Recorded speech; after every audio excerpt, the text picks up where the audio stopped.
निलेश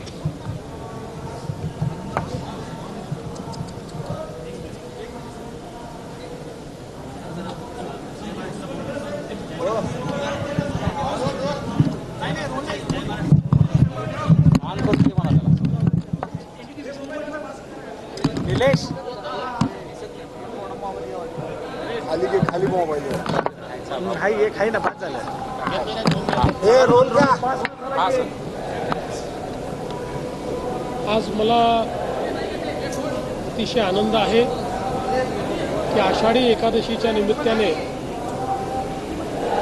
माझ्या कुटुंबासहित माझी पत्नी अमृता, मुलगी दिविजा, मानाचे वारकरी आणि आमचे सहकारी यांच्या समवेत श्री विठ्ठलाची पांडुरंगाची पूजा करण्याची संधी मला मिळाली आणि एक अतिशय आनंददायी अशा प्रकारची ही पर्वणी आहे। तर म्हणजे आपल्याला कल्पना आहे की भक्त आणि भगवंत यांच्यातलं अंतर जिथे दूर होतं तिथे श्री विठ्ठलांचा वास आहे। त्यामुळे तीच अनुभूती या पूजेच्या माध्यमातून आपल्याला अनुभवायला मिळते। आपल्यातलं आणि श्री विठ्ठलांमधलं नातं हे पूर्णपणे त्या ठिकाणी एकरूप होतं आणि म्हणून विठ्ठल रुक्माईंची या ठिकाणी पूजा करून अतिशय आनंद मला झालेला आहे। खरं म्हणजे तुमचा नेहमीच हा प्रश्न असतो की देवाला काय मागितलं। असं तर देवाला काही मागावंच लागत नाही, कारण देवाला आपल्या मनातलं सगळं माहिती असतं। पण तरी देखील त्यांना राहवत नाही, त्यामुळे आपण देवाच्या घरात गेलो तर काहीतरी मागत असतो।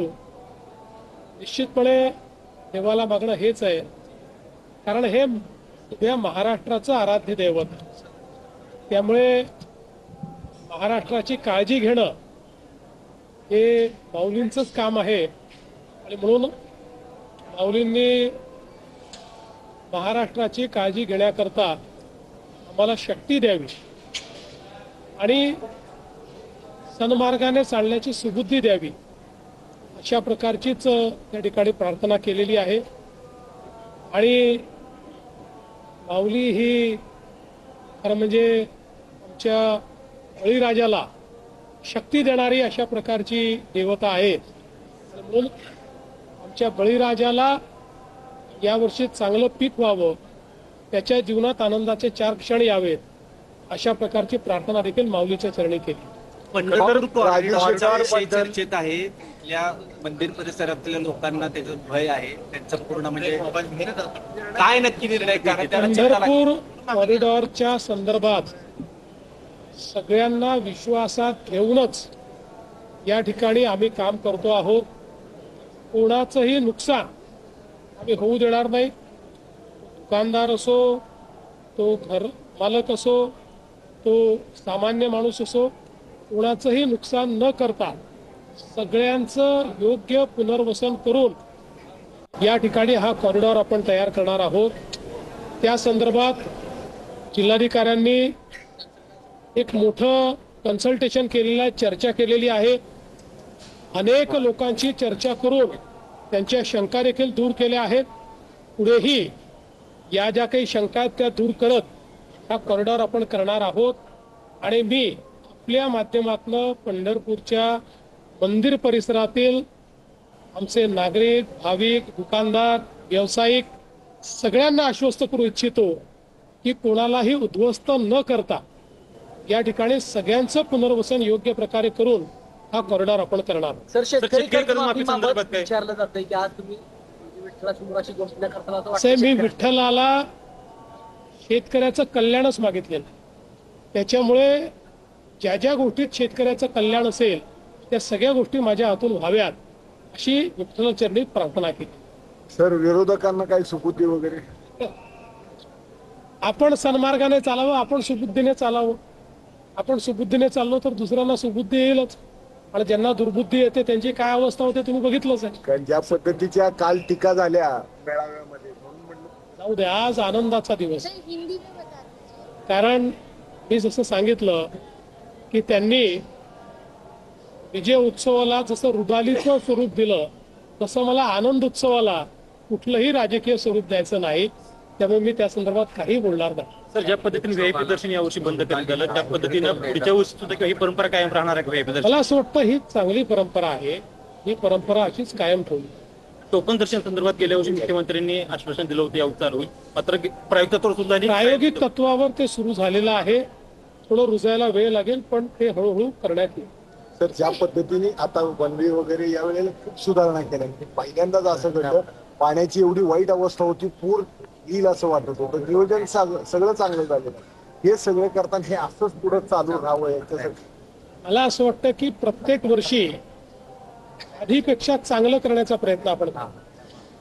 यावेळी पालकमंत्री जयकुमार गोरे असतील, आपले इथले जिल्हा प्रशासन जिल्हाधिकारी असतील, SP असतील, आपले कार्यकारी अधिकारी असतील, झडपीचे सगळं प्रशासन जे आहे हे 24/7 या नियोजनामध्ये होतं. आपण जर पोलिसांची कमांड अँड कंट्रोल सिस्टीम बघितली असेल, अत्यंत आधुनिक अशा प्रकारची कमांड अँड कंट्रोल सिस्टीम आहे की ज्या ड्रोनच्या माध्यमातून ऍक्च्युअल काउंट म्हणजे किती या ठिकाणी आले तेवढा हेड काउंट देखील आपल्याला प्राप्त होतोय. AI चा उपयोग चाललेला आहे. त्यामुळे आपली मूळ तत्व तीच ठेवत दरवर्षी वारीमध्ये नवीन तंत्रज्ञान आणायचं, नवीन व्यवस्था आणायच्या, नवीन पद्धती आणायच्या, अशा प्रकारचा प्रयत्न आपला असतो.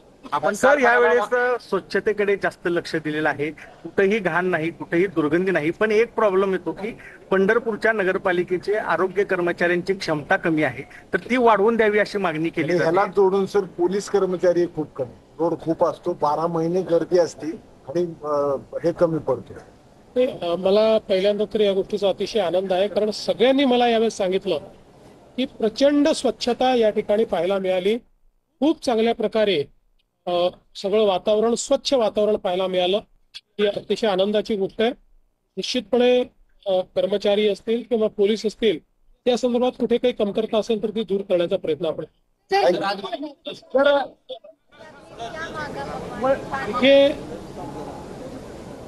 ये जो वारी होती है ये एक बहुत ही आनंद का क्षण है. इसमें भक्त और भगवान एक दूसरे में लीन होते हैं. ये ऐसी जगह है जहाँ भक्त और भगवान अलग नहीं होते, दोनों की ऊर्जा एक साथ मिलती है और एक नई ऊर्जा तैयार होती है. उसी ऊर्जा की अनुभूति लेने के लिए मैं यहाँ पर आया. मुझे बहुत खुशी है कि मेरे परिवार के साथ और यहाँ पर जो हमारे वारकरियों में से ऐसे वारकरी चुने जाते हैं जिनको हम मानाचे वारकरी कहते हैं, उनके साथ में आज हमारे सभी साथियों को मिलकर ये पूजा करने का अवसर मिला. इस ऊर्जा को अपने आप में समाहित करने का अवसर मिला. और जहाँ तक विठ्ठल भगवान का, पांडुरंग भगवान का सवाल है तो उनसे कुछ मांगना ही नहीं पड़ता, क्योंकि सबके मन की बात को वो जानते हैं. हम लोग तो ऐसे है कि वो हमारी माऊली है, उनके पास पहुंचते तो कुछ ना कुछ मांग ही लेते हैं. इसलिए मैंने तो उनको यही मांगा है कि हमारा जो ये महाराष्ट्र है, इस महाराष्ट्र को और महाराष्ट्र के जन जन की उन्नति के लिए वे हमें शक्ति दे और सन्मार्ग पर चलने की शक्ति वो हमको दे. और विशेष रूप से हमारे जो किसान हैं, उन किसानों को अच्छी फसल हो, उनके जीवन में भी अच्छे दिन आए, उनके जीवन में भी परिवर्तन आए, इस प्रकार की मैंने भगवान विट्ठल जी से प्रार्थना की है. और मुझे विश्वास है हम जब जब यहाँ प्रार्थना करते हैं तो प्रार्थना सुनते हैं. इसीलिए हमारे सारे वारकरी किसान भाई यहाँ उनकी प्रार्थना के लिए आते हैं, तो प्रार्थना सुनेंगे ऐसा मेरा विश्वास है. चंद्रभागेवर भाविकांच्या स्नानासाठी खूप गरजेचं आहे. यावेळेला प्रयागराजच्या धर्तीवर करायचं ठरलो होतं, पण खर्च जास्त आपण निश्चितपणे करू. खर्चाचा कुठेही प्रश्न नाहीये. एकात्मिक प्लॅन जो आहे त्या प्लॅनचा भाग आता या सगळ्या गोष्टी असणार आहेत. सर,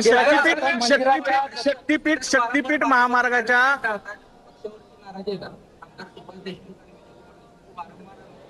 ते कुठेतरी राजकारण सोडत जा, कुठेतरी राजकारण सोडत जा. आणि मंदिरात आहोत आपण, कुठेतरी राजकारण सोडत जा. काल पूर्णपणे दोघेही सोबत होते, ते तुम्हाला दिसले नाहीत. सर कशा करता इथे राजकारण आणता? मंदिराच्या संवर्धनाचं काम सरकारी करण्याच्या विरोधात हिंदुत्ववादी संघटना काही सुब्रमण्यम स्वामी यांनी मंदिर सरकारी करण्याला विरोध केलाय. याबद्दल आपण काय असं आहे की ही साधारणपणे हिंदू परिषदेची देखील भूमिका राहिलेली आहे की शक्यतोवर मंदिराचं सरकारीकरण करू नये. मंदिर हे भक्तांच्याच हातामध्ये असावं. मात्र ज्या ठिकाणी कारभार खूप मोठा होतो अशा ठिकाणी आपल्याला अशा प्रकारे कायदा करावा लागतो. कायदा केला याचा अर्थ त्याचं सरकारीकरण केलं असं होत नाही. हे सरकारीकरण नाही आहे. या कायद्याच्या माध्यमातून त्याचं व्यवस्थापन चांगल्या प्रकारे चालावं अशा प्रकारचा आपला प्रयत्न आहे. त्यामुळे मला असं वाटतं की आज आपण बघितलं असेल, कायदा केल्यानंतर मंदिरामध्ये झालेली सुधारणा हे आपण सगळ्यांनी बघितली. उजनी पर्यटन सोलापूर जिल्ह्यामध्ये उजनी पर्यटन महत्वाचं आहे. नक्षलवाद होतोय असा आरोप आपल्याच महायुतीतल्या एका रणनीतिकारांनी केलेला होता. बघा, त्याच्यावरती आपण काही म्हणजे हे मान्य आहे का आणि त्याच्यावरती आपण काही करणार? मी एवढंच सांगेन, वारीमध्ये कोणालाही येण्याची परवानगी आहे, कोणालाच परवानगी घ्यावी लागत नाही. ज्याला पाहिजे त्याला वारीत येता येतं. पण वारीत येत असताना पांडुरंगाच्या भक्तीनं या ठिकाणी या, विठ्ठलाच्या दर्शनाची आस लावून या ठिकाणी या. कुठल्याही प्रकारे आपला अजेंडा चालवण्याकरता जर कोणी येत असेल तर ते चुकीचं आहे. बाकी या संदर्भात यापेक्षा अधिक मी बोलणार नाही. उजनी पर्यटन